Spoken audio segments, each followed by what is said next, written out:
मना रहा है और पूरा देश खुशी के माहौल में है। जो 75 साल के सफर में जो हम लोगों ने हासिल किया वो एक ऐतिहासिक उपलब्धि हम लोगों को है। आने वाले दिनों में भी हम सब लोग हिंदू, मुसलमान, सिख, ईसाई, हम सब लोग पहले भारतीय हैं, हिंदुस्तानी हैं। हम सब लोग मिल कर के देश को आगे बढ़ाने के लिए, देश में विकास के लिए, देश की विकास के लिए हम सब लोग मिल के काम करें। यही हमारा 26 जनवरी गणतंत्र दिवस के अवसर पर जिले वासियों को, प्रदेशवासियों को और देशवासियों को यही हमारी हार्दिक शुभकामनाएं हैं और संदेश। मंच से आपने कुंभ की चर्चा की, आज अखिलेश यादव कुंभ नहाने आ रहे हैं। देखिए, बाबा साहब डॉक्टर अम्बेडकर फिर याद आते हैं कि संविधान सबको मजबूर कर देता है।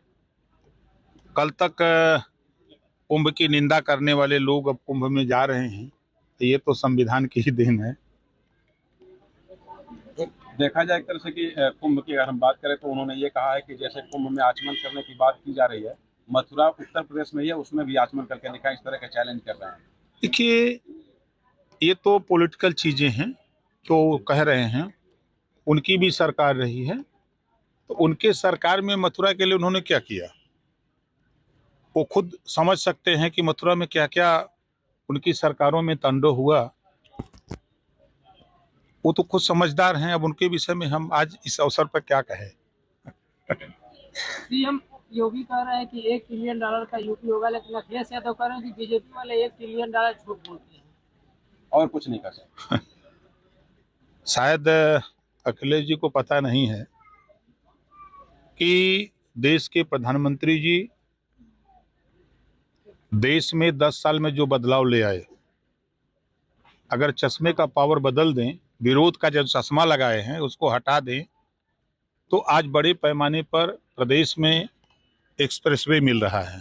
बड़े पैमाने पर आज जो सिंगल रेलवे लाइनें थी डबल हो गई। जो स्टेशन पर गाड़ियां जब खड़ी होती थे तो हम लोग भी झेले हैं कि बोगी प्लेटफार्म के बाहर खड़ी हो जाती थी, उतरने में जो बुजुर्ग होते थे, नौजवान, सबको दिक्कत होती थी। लेकिन आज प्लेटफार्म को बढ़ा करके, स्टेशनों के सुंदरीकरण करके एक व्यवस्था वहां भी मिली। जो कनेक्टिविटी एयर जहाज की आप देखिए, एयरपोर्ट की देखिए, आज 21 एयरपोर्ट पूरे प्रदेश में बने।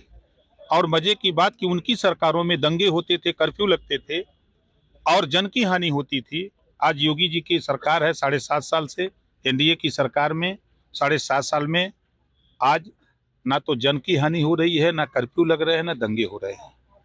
ये उपलब्धि है, ये तो उनको दिखाई नहीं दे रहा है।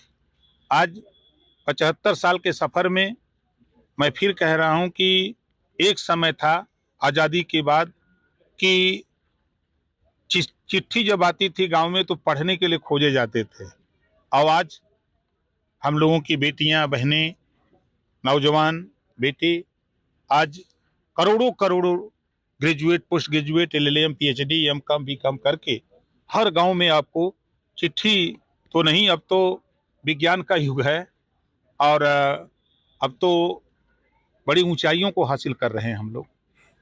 मिल्कीपुर उपचुनाव क्या देख रहे हैं सर? जीतेंगे। वो तो देख रहे हैं ना कि विपक्ष के लोग अपनी हताशा और निराशा का गीत गा रहे हैं।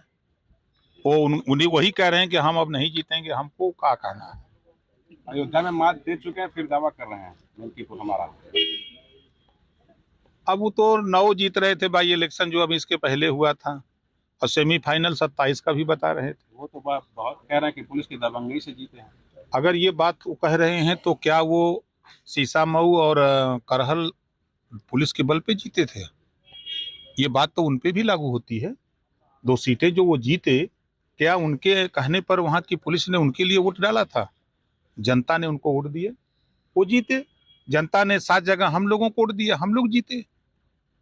तो कहना, विरोध की बात करना, हम तो समझ रहे हैं कि जितने विपक्ष के लोग हैं ये पाकिस्तान जाके वहां का पानी पी लिए है। पाकिस्तान के पानी में हमेशा विरोध आता है, तो वही विरोध बोलते हैं लोग। वीके न्यूज उत्तर प्रदेश, उत्तराखंड, सच का सारथी।